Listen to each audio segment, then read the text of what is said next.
So I am talking to some students from the high school that are in grades 9 and 10. And I'm just going to ask them some questions and wondering what they know about depression and mental illness. So Kaylin, why don't you start? Well, we've never been taught anything about depression or mental illness in school. A couple of times, just as a side note, we've been told like symptoms to look for and like suicidal tendencies, but never as a class have we been told anything. So do they offer you any resources to go to, or is there any, like, do you know where to go if you think that you need help or a friend of yours could use help? Would you know where to go?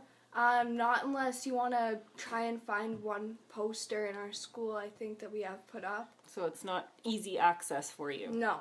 Okay. Rebecca, what do you know about depression and mental illness?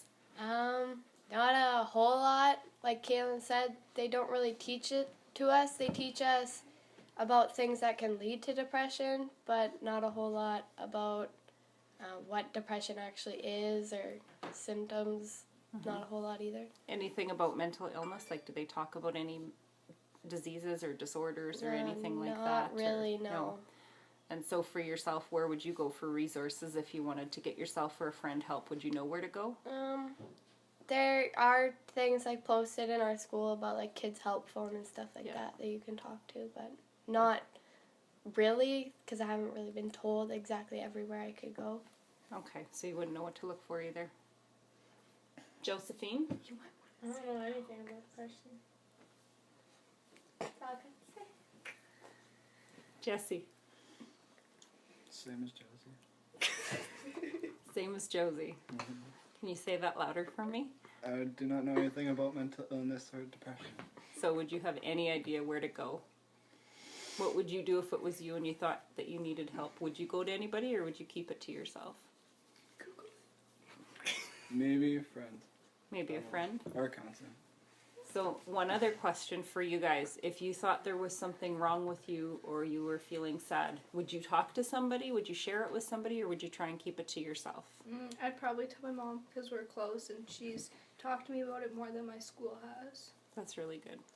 I'd talk to my friends first because I like really trust them and they'll be there to help me, and then if it got really bad I'd talk to my mom or like somebody higher that knows more about it. Yeah, good.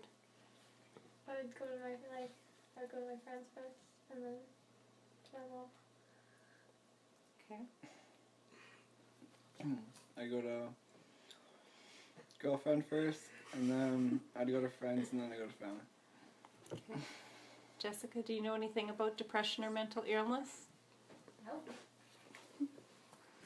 Okay, thanks you guys. So do you think it would be helpful for you if you had information that the school gave you, even say throughout the year, once or twice a year, that you could go to access, or like links and tools to go online where you could access help right away and say, oh yeah, I think that this stuff looks really good, maybe I can look here. Yeah. Is that something that you think would be helpful? I think it would, or even if they just pointed out, hey, here's the poster we have set up, it's the kids help phone line, and this is what it does, this is what it's for, even if they couldn't take too much time out, even just to say that. Yeah, so do you think people are embarrassed sometimes to look for help? Yeah. Do you think it's something that there's a stigma behind it? Yeah, and like they might be embarrassed to feel different. Yeah. Okay. Thank you, you guys. Good job.